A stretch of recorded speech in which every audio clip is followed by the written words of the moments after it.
আজ আপনাদের সঙ্গে কাকচি মাছের একটি রেসিপি শেয়ার করব। কাকচি মাছ ভাপা।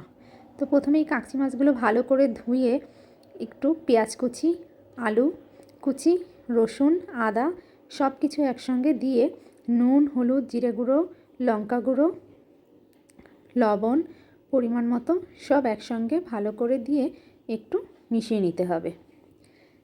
সামান্য একটু তেলও দিতে হবে। তেলটা যে যেরকম খাবে সেরকম দেবে। এই যে মাখানো হয়ে গেল, এবার আমি 10 মিনিটের জন্য মাইক্রোওভেনে দেব। প্রথমে দেব 5 মিনিট, তারপরে 5 মিনিট পর বার করে আরও 5 মিনিট দিয়ে দেব। ব্যাস। এই কাকচি মাছের এই রেসিপিটা কিন্তু দারুণ লাগে খেতে। যারা যারা এখনও খাননি একবার এভাবে বানিয়ে খেয়ে দেখবেন, দেখবেন দারুণ লাগে।